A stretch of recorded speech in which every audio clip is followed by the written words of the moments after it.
What do most Fortune 500 executives have in common? They learned important lessons on the fields and courts of their high school and collegiate sports teams. This is true for both men and women. Ernst & Young found that a whopping 94% of women holding a C-suite position played sports. Their wins and losses shaped their habits and who they would become. Join me on my journey to sit with some of the brightest executives in the world as we discuss how sports shape their professional trajectory. In partnership with Chief Executive Magazine, the voice of America's CEO community, I'm your host, Don Yeager, and this is Corporate Competitor Podcast. With me for today's episode is Jessica Gelman. Jessica's smarts and skills on the basketball court took her to Harvard. While there, when she wasn't hitting the textbook studying psychology, Jessica was rewriting the record books as a point guard.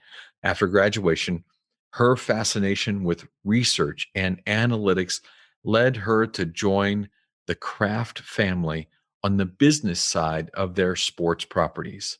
In the 15-year evolution that began with the New England Patriots, Gillette Stadium, and New England Revolution, Jessica built a team and groundbreaking technology that today is the formation of Kraft Analytics Group, known as KAGR. Jessica also co-founded the annual MIT Sloan Sports Analytics Conference, pioneered the marketing of Bill Belichick's famous phrase, "Do your job," and was recognized as one of Sports Business Journal's 40 under 40 most significant people in the game. I am so excited to learn from her today. My job is constantly about giving feedback. This is one of the biggest challenges, is giving feedback to people in terms of raising their expectations of themselves, knowing the people that you're playing with, especially as a point guard, how to bring out the best in others, the kind, hard truth. You need to be aligned with your teammates on what you're doing and giving them feedback on their performance. Jessica, thanks for joining us. I'm thrilled to be here. Thank you so much for having me. Well, I know you grew up outside of Chicago, played several sports, but in middle school, you became fascinated by an athlete that has drawn many of us to the game, Michael Jordan. Sure. Now, how did following Michael Jordan become a passion for you? Well, as you know, Michael Jordan performed in the clutch, and I was just fascinated by how he could do that. It didn't make that much sense to me, but it was his confidence, and just trying to emulate that as a basketball player growing up was something that I really aspired to. Also, by the way, he had in his contract this love of the game clause.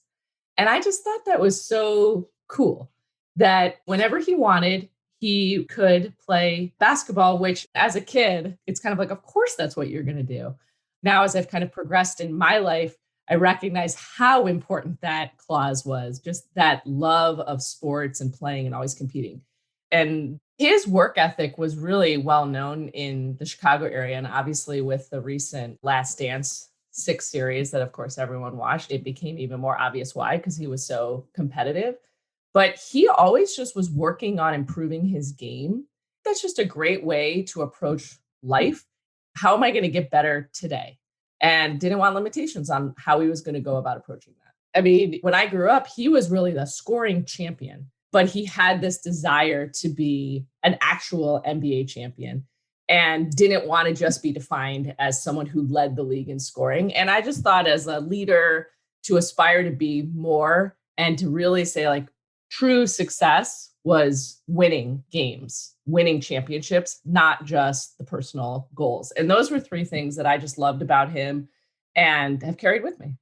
For those who might be listening, who might not appreciate love of the game clause, some might not know this, but most athletes are restricted in behaviors that they are allowed to do when not performing for the team that's paying you all kinds of money. Those behaviors are intended to keep them safe, quote unquote, or from injury. But Jordan, his intention was, don't restrict me from playing this game. Jordan he wanted to be the best that he could. So he didn't want restrictions on how he was going to learn or when he was going to play. Yeah. So as a young girl, you're growing up there in Chicago. You loved basketball, Yeah. but there were very few girl teams that you could participate on. So you were out there throwing elbows with the boys. Tell me about that experience. So again, this was in the 80s. There weren't girls' sports outside of Chicago. So I played on boys' soccer teams growing up. And there were clinics. I mean, this is commonplace today where you could do extra basketball on the weekends. There weren't these things for girls. I was told about this camp. It wasn't far from my house. It was every Saturday and it was a basketball clinic and it was all boys. But because I'd grown up playing on soccer teams, I felt totally comfortable going and participating. Part of it was just, again, to get better, but it was also a tryout for this travel basketball team. It was called Small Fries. Sponsored by McDonald's. That's kind of funny. It could have been or should have been. But my second year, I had improved massively. My first time going to the clinic in sixth grade, they said, okay, there's this dribbling drill that no one can do the first year. It was called the spider. And I went home and practiced it for a week because I was going to prove that I could do it. And I went back the next week and could do it. When we had the tryouts in seventh grade, I didn't make the team. And to be honest, I didn't really think about it, except a father of one of my friends said to me as we were walking out, you should have been on the team. What? He said, you didn't make the team because you were a girl. And it was kind of my first experience with inequalities that exist. Didn't really recognize that there were not girls' clinics at the time. And whatever the host of reasons for why I wasn't selected on the team, the biggest and most important thing that I learned from that is that I didn't need to just be good. I needed to be great. Hmm. I needed to be differentiated. I never wanted to be in a situation where it was close again. I know that having learned that experience, it actually has played into much of what you've been able to grow into and develop as a leader in your own space. Tell me, are there other places where you have set and said, if I have to be better, I will be better? Can you share maybe how it's helped you in your work experience? So I'm the CEO of an organization called KAGR, which is short for Kraft Analytics Group. So we work with all of the major sports leagues and properties and bring analytics on the business side. As you might imagine, there aren't that many female CEOs. There certainly aren't that many female CEOs who are in sports, and there certainly aren't that many female CEOs who are in sports and tech and analytics. From my perspective, I've always been comfortable being and engaging and kind of pushing my own limits and questioning how things are done and trying to find a different way of approaching business. And in this case, analytics was the real differentiator and technology.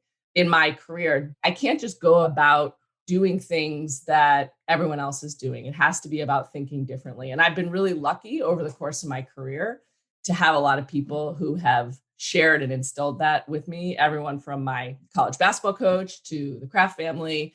And I'm very proud of that. Well, that's it. And isn't it funny that like not making that little travel squad could ultimately become the mental fuel to help propel so many amazing things in your life?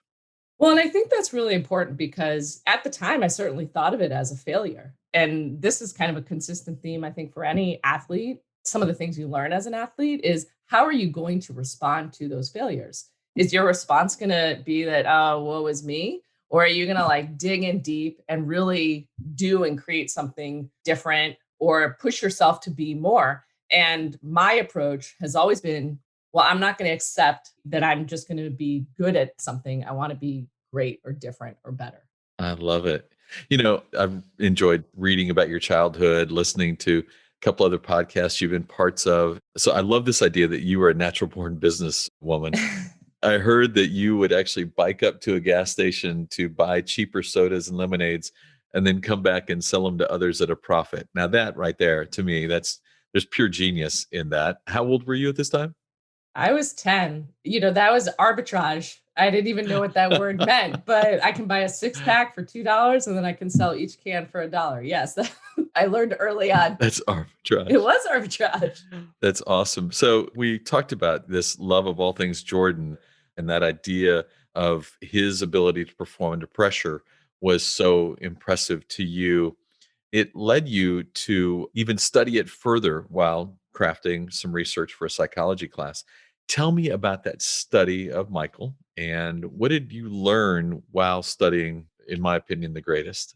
So 1989, I remember actually watching the first round of the NBA playoffs. It was against Cleveland, and the Bulls couldn't get past the Cavs.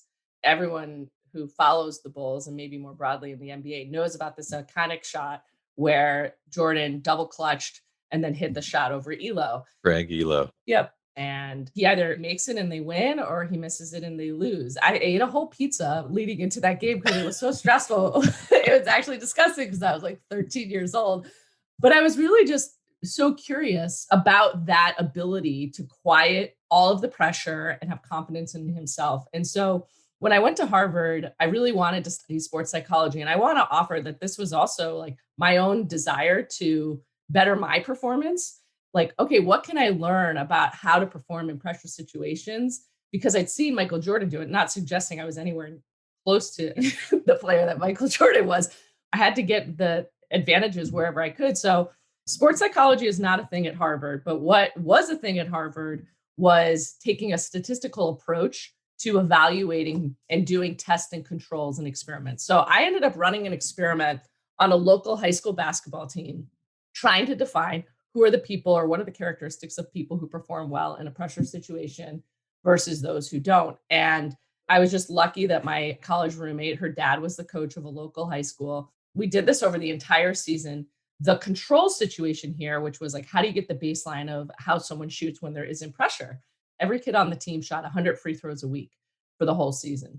And the pressure situation was at the end of every practice, everyone on the team shot a free throw. If you made the free throw, the team did not run, but if you missed it, the entire team ran. By the way, that was something that we did at the end of practice in college with my basketball team that our coach instilled. And I just love that creation of a pressure situation. We also then did a bunch of evaluation of characteristics of people who perform better in the clutch. And it had to do with confidence, it had to do with quieting the noise. And this was way before sports psychology and thinking about the mental game was a thing. Jordan just had something different, and trying to figure out how to quantify that has been something that I've always been really, really interested in. And I think a lot of people think about it as like pressure is just like hitting game winning shots, but it's not. The first time you take a shot in a college basketball game, that's pressure, self induced pressure. But that form of pressure, from my perspective, it carries through all parts of your life. How are you going to perform when the stakes are highest? And the pressure might not be, the stake might not be winning a championship. It might be doing something that you've never done before and that you're uncomfortable in. So you talked about quieting the mental noise. Out of all of that work, was there something instructive for you, like an actual model that you could create for yourself? There's statistical analysis, but then how do you put it into play? Yeah. The things that I did research on, there's actually a really interesting study about an Olympic rifle shooter during World War II. He didn't get to compete or practice for several years. So all that he did to prepare for the next Olympics, which he would be able to participate in, was do mental visualization, actually visualizing himself performing in a competition. So he didn't have any practice. And then after the war, he went and competed with very little practice and he set a world record. Wow. That was a huge learning, this concept of visualizing yourself doing something. You know, you might remember from Hoosiers, the movie, that they go and they look at the court. Hinkle Field House. Yeah, exactly. And they measure the height of the basketball hoop to say, like, it's the same. But that said, like, still being there and seeing that experience, even today, when I'm going to go and speak at an event or something, I always want to go and see where I'm speaking in advance because I want to then visualize myself and just get comfort that I've been here before, that I've practiced it before, that I've done this before. And this concept of visualization is really a form of practice that you're confident. Right. I mean, that's what practice is too, right? That you've done it enough times that it becomes instinct. The confidence builder. Yeah, exactly. Wow. So in high school, you'd move to Westport, Connecticut, you play at Staples High, and not just captain the basketball team, but you graduated with every record you could imagine: career points, steals, three-pointers made, most points in a game, 45, Michael Jordan's number when he wasn't wearing 23. So what's your most memorable moment from that period as you were developing as a high school athlete? Listen, I mean, moving in the middle of high school is really challenging. Hmm.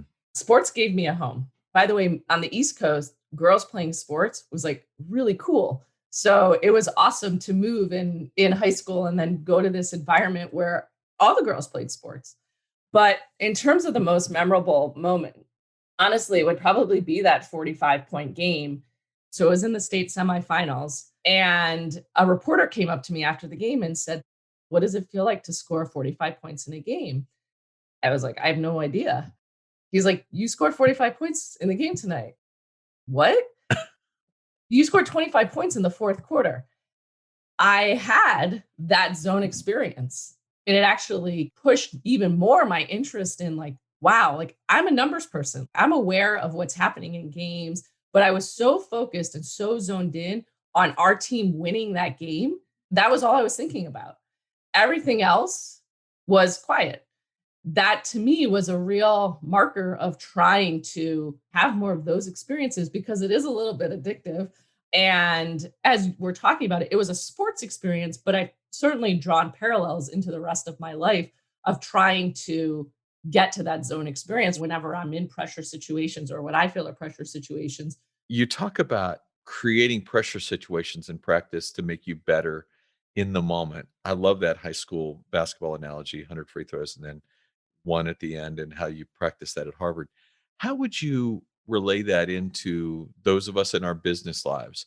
What would be some ways we could practice creating pressure situation for ourselves in our day-to-day behaviors that might make us better when pressure really comes our way? Mm. So, how do you create pressure situations? Whenever I'm presenting in front of people, even if it's the KAGR team, I want to perform the best that I possibly can. So, there's a lot of self induced pressure. When we're putting together a big thought or idea, how are you going to present yourself with the people on your team? Are you going to lead? Are you going to ask questions? Are you going to allow other people to be successful and step up and take on new opportunities? There's a lot of different ways to create pressure. Most of it, from my perspective, is self induced, wanting to do the best that I can possibly do. It's funny because earlier in my career, the number of pressure situations were, once a month. Then as I progressed, it was like every couple weeks. Right. Now it's daily. There's a big issue or a big thing that I need to deal with on a daily basis. Over time, the level of pressure is different, but you also just get used to managing those situations to the best that you possibly can. Yeah. I agree that it does become something that is a little easier as you progress in your career. That concept of dealing with pressure and learning how to deal with it is certainly one that all of us can benefit from, right? We all can learn to be better at it. It's a big topic. I mean, this is a big point of discussion that we have in general in sports. Are there enough examples of pressure situations for athletes to be able to actually quantify it? Right now, this is still this unknown area, which it's been something that I've been passionate about for a really long time. And I hope someone will take on this challenge of figuring it out because I do think there's so many different tentacles and parallels beyond just athletics to all of the rest of your life. Totally agree. So you had this great line where you're talking about pressure and that sometimes maybe the first shot in a game, there's some self-induced pressure there. You make your way from Staples to Harvard. Yeah. Amazing opportunity to go play basketball on the collegiate level. What do you remember about your first shot at Harvard? Oh. It's actually funny. I was talking with someone the other day about this because the first game, I remember it. We played at William and Mary. We lost by a lot. We were really bad, but my legs felt like lead. And I must have been watching March Madness because I was thinking about it in relation to how the athletes perform in the championship games. And just like you'll see a lot of times athletes will like have too much energy, they're shooting long. But the way that I experienced, I pretty much stunk, to be totally honest. So all this work that I had been doing, but it's about getting at bats. It's one of the things that I know in professional sports, they're trying to identify how are people going to do in the pressure situations. Not even pressure. Again, it's a self-induced pressure. Can you perform when you're asked to? Luckily for me, that was an anomaly, not the norm. I think I was just nervous because my grandparents happened to be at the game and they really hadn't seen me play very much because William and Mary was right next to where they lived. But how neat that they got to see you, but that you were able to experience that anomaly because it would make what you would ultimately be able to grow into, you would be able to appreciate it more. Absolutely. I mean, I think if there's something that we can establish in this discussion, Don, is that I'm a big believer in what you learn from failures is the most valuable. It's hard to fail. It sucks. It's painful. You have to look internally, but how are you going to respond to it? That was the beginning of college for me. And then I really did go much deeper into the sports psychology studying, which I hadn't done in high school, but became a big, huge focus for me through the rest of my college academics and athletic career. And by the way, athletically, the lead in your legs clearly cleared because you finished your career at Harvard as the only player to score more than 1,000 points and dish out more than 475 assists. What an incredible journey that had to have been from that opening night. Well, I think more importantly, we were the first team to represent Harvard in the NCAA tournament. Then my senior year, we were the first team to go undefeated in the Ivy League, which our team and my co-captain and I were very proud to have that honor from our senior year. And then obviously playing in the NCAA tournament the year before, winning games, winning titles, as we kind of started at the top. That's what really makes sports fun Mm. and for people to come together and having a shared mission. We'll be back after this. Your business phone service should not be complicated to set up, manage, and use. Nextiva connects your phone system with business apps, AI, and automation on a single platform to run your business. With their easy-to-use dashboard, you will be able to connect with your team and customers all in one place. Nextiva, powering communication across the Pac-12 and now the Corporate Competitor Podcast. Welcome back to Corporate Competitor Podcast. Your coach, Kathy Delaney Smith, still coaches there today. And you described the atmosphere she created as a family. Tell me about that and what it taught you as you would grow into a professional leader. I mean, Kathy is an amazing person. I'll just start by saying that I have learned so much from her. First and foremost, she is very focused on that regardless of your role, you are important and that you matter. Even a big part of our team was how you support the players on the court when you're on the bench. We always wanted and had to have the loudest bench. Like, that's a cool component, which is about stepping outside of yourself. She has this line that she's known for called act as if. Some people think that's about, regardless of the day, act as if you feel great. You might feel sick, act as if you don't. I think that's definitely the case because you kind of just got to leave your baggage at the door and get beyond it. But it's also very much getting outside of yourself and realizing that it isn't just about you, it's about everyone that you're playing with. And that's really powerful. And I think that huge cultural component of being the loudest bench is meaningful.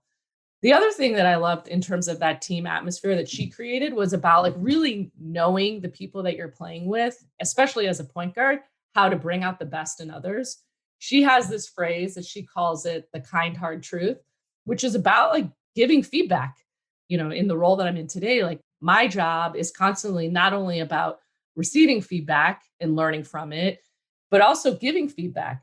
This is one of the biggest challenges as a manager is giving feedback to people and the ways that you are going to give feedback in terms of raising their expectations of themselves. That was something that Kathy really instilled, which was you need to be aligned with your teammates on what you're doing and giving them feedback on their performance. And so again, as like a point guard where everyone's looking at me, I'm the one calling the plays. I got to give feedback, but do it in a way that is well received. And then the last thing, which is just a huge part, I think, of any team, is humor. Kathy really did that through self-deprecation. And she really is an inspiration to all of us who played for her. She will be humble and say that she didn't know what she was doing. I think she knew what she was doing, but there's a lot of lessons that I've taken and applied to what I do today and how I lead today. Give me a moment in which humor played a role in a memory that you have from that time at Harvard. Oh man. I mean, there's so many.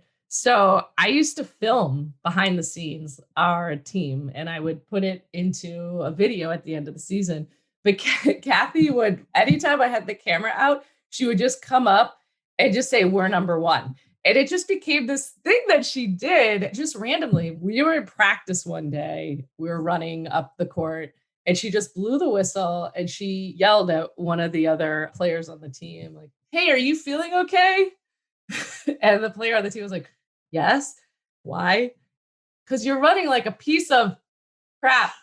Uh, we were like, "Oh God, that's a big deal." But she managed to wrap it in humor. "Hey, you're not performing up to expectations. Let's buck up. Let's get going here." I mean, she stopped practice to tell someone they Right.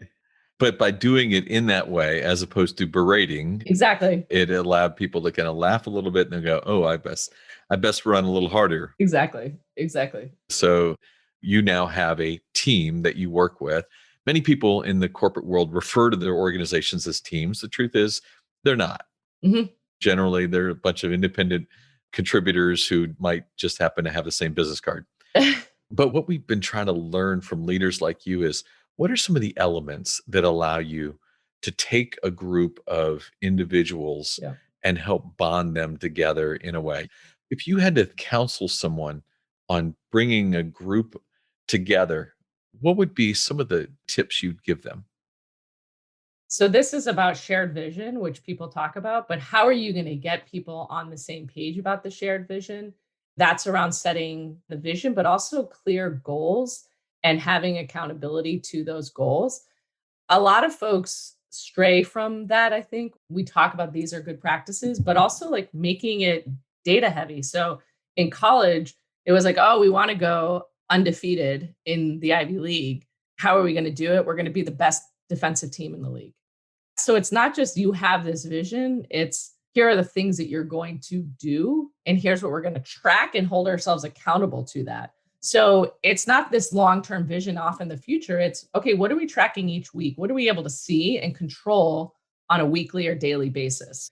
Also, specifically from my perspective as a point guard, so much of my job was to set others up for success, Right. understanding their strengths and weaknesses and also where they were on any given day. If someone was injured, they might not be as fast as they are normally. The simplest parallel that I always draw is I'm not going to pass the ball to the center at half court who isn't comfortable dribbling. Maybe today I would because centers today are pretty deft ball handlers. Yeah, it's crazy. But back then, I want to get them the ball on the block.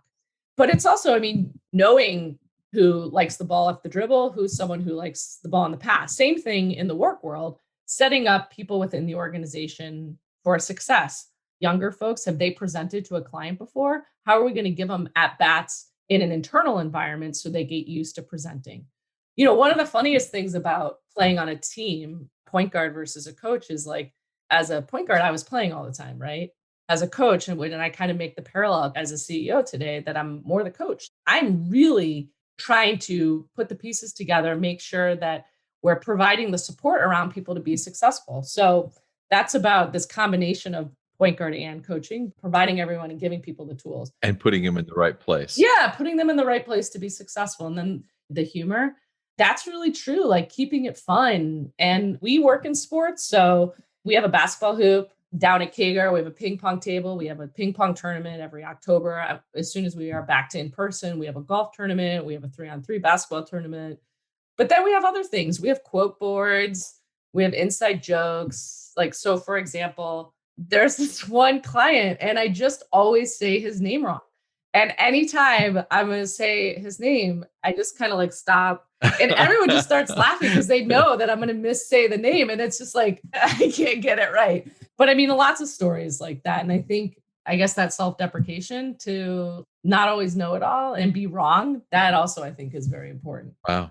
Powerful lesson from coach. Yeah. Yeah.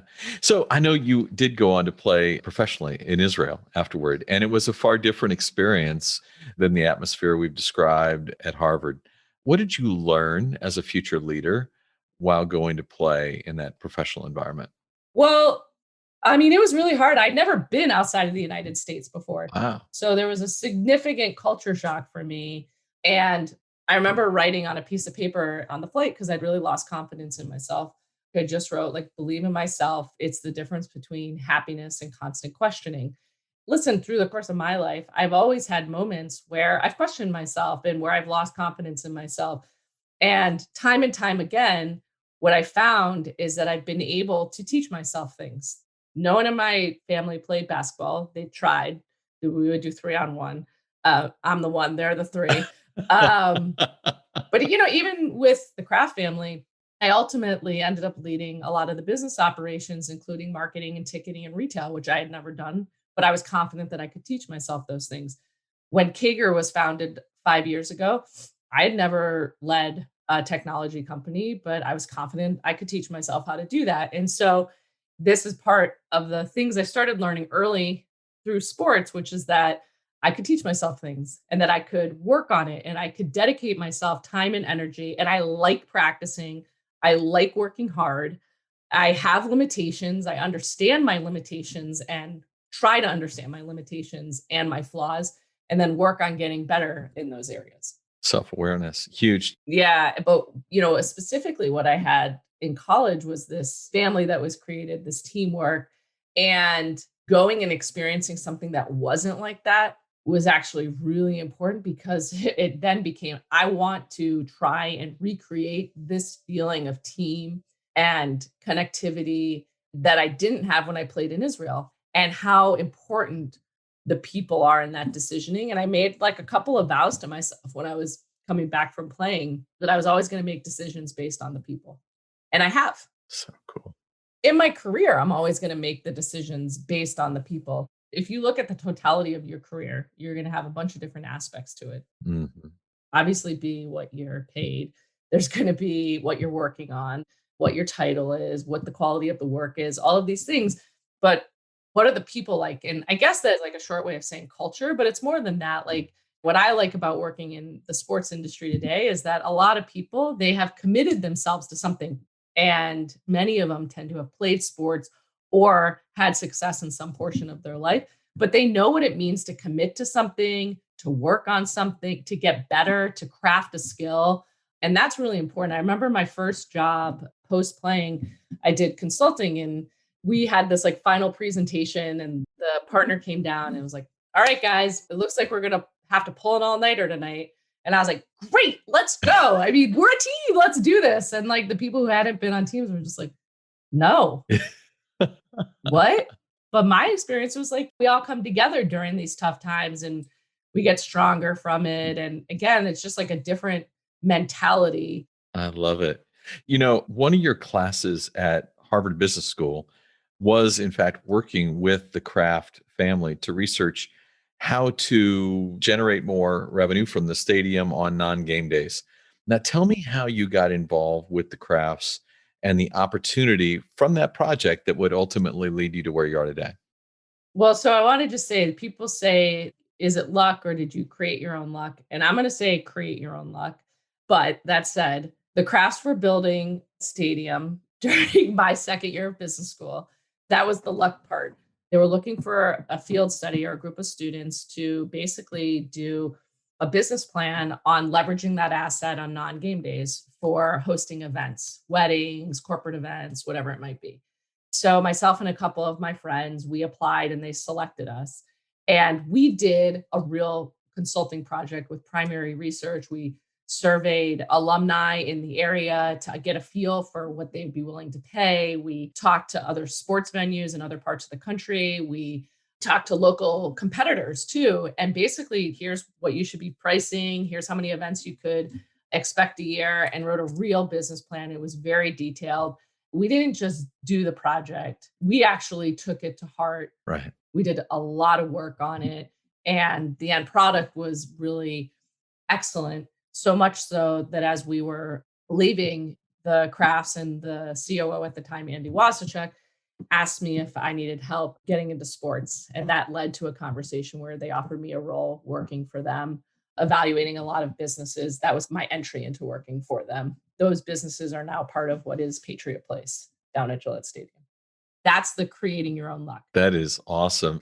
Create your own luck. A door may open, but what you do with the open door is yours. That's the differentiator between good and great. That's right. So, one of the most famous phrases, it's still associated with the Patriots over these last few years. Simple, 3 words: do your job, right?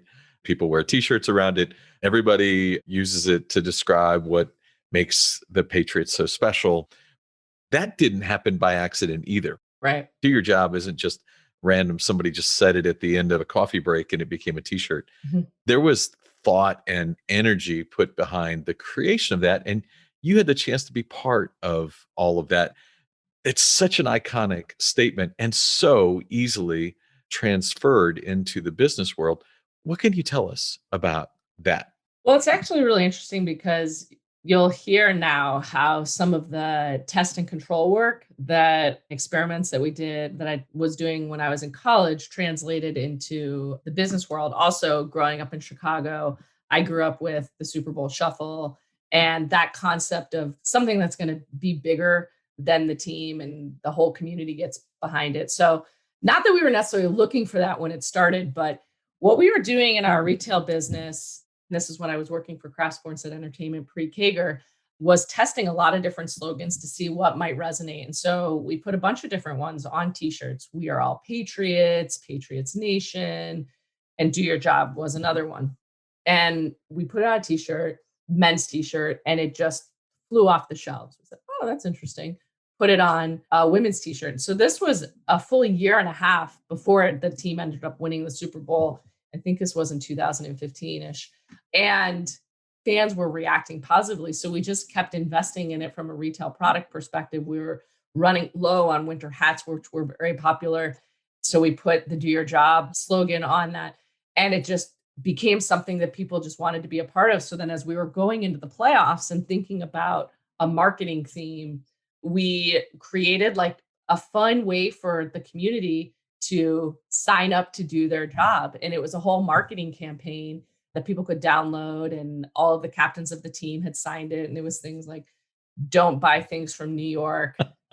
It was fun and kitschy. And we also had like signs that people could print with the slogan, do your job. And people printed them up and put them all over their work, and students printed them, put them in their windows at school. And it just became this like awesome phenomenon. Of course, then it was kind of tied to, at the end, the team actually won the Super Bowl that year, which is what has to happen. And it became this iconic slogan. Now, of course, it was Bill Belichick who said it, but it was the fans and the customers who resonated with it and really wanted to latch onto it and make it bigger than it, that even we thought it could be. Well, what I love about that is Bill Belichick said it, but he said a lot of things. It just happened to be one of those phrases. And through the work and the recognition that others could be attracted to it, it explodes way beyond a pregame speech or whatever it might be. Really powerful lesson. Yeah. So you founded, along with Daryl Morey, the MIT Sloan Sports Analytics Conference, incredible forum for students and professionals to study the concepts behind what analytics can do to make organizations, specifically around sports, better.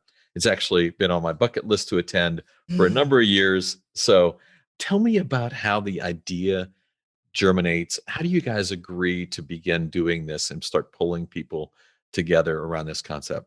So Daryl and I were teaching a class at MIT, actually. He was teaching it. And I had originally gone to learn from him and see if there's anything I could apply, steal. He was at the Celtics at the time. But then he asked me to teach the class with him.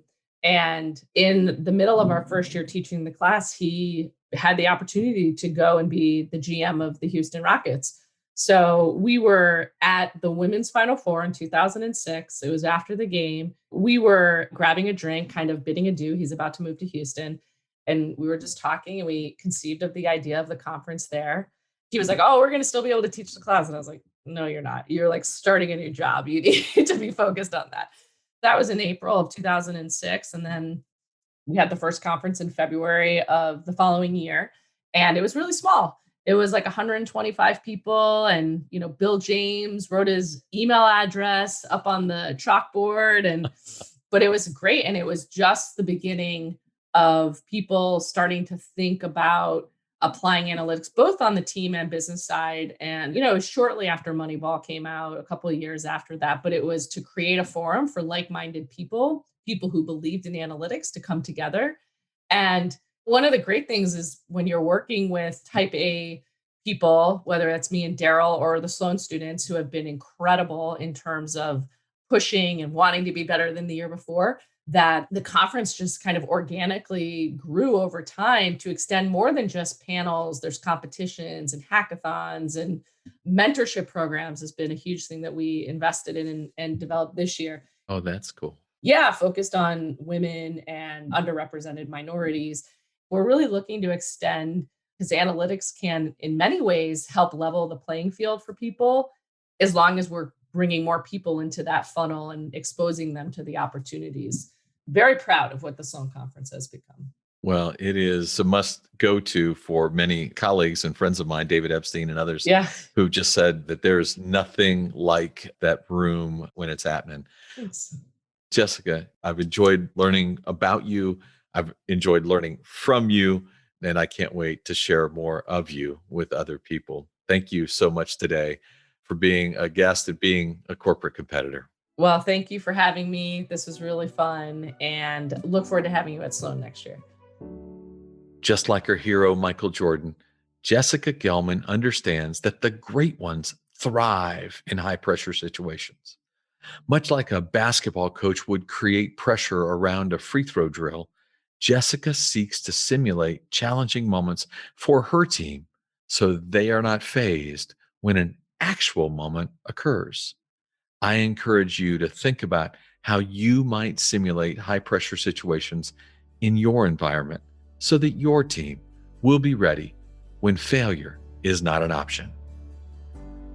If you could share one habit, one thing you've done consistently that allowed you to separate yourself from your competitors, what would it be? In my 30-year career, 2,500 of the greatest athletes, coaches, and leaders answered that question for me. This is Don Yeager, who did that article I was telling you about. Don, Dave Sims with Coach K. How you doing? Hey, Don. How you doing, my man? Great, sir. How What they gave to me is what I'm giving to you in my online course, Journey to Greatness.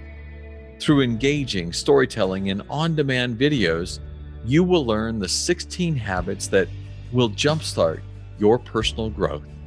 I will instruct you on how to apply these winning characteristics to your life through custom workbook exercises. We are slashing the price for our podcast listeners. Lifetime access to Journey to Greatness is normally $399, but for our podcast listeners, it will be $49 with the code podcast at checkout. Click the banner on corporatecompetitorpodcast.com to enroll. Thanks for listening to the show. I would be so grateful if you left us a rating and a review. We will be rolling out a new episode every Wednesday. To be the first to listen, subscribe to the podcast on our website, corporatecompetitorpodcast.com.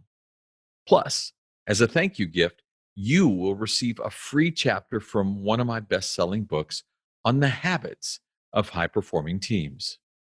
Stay in touch by connecting with me on social media at Don Yeager, Yaeger, on Twitter, Facebook, Instagram, and LinkedIn. Until next week, I appreciate you.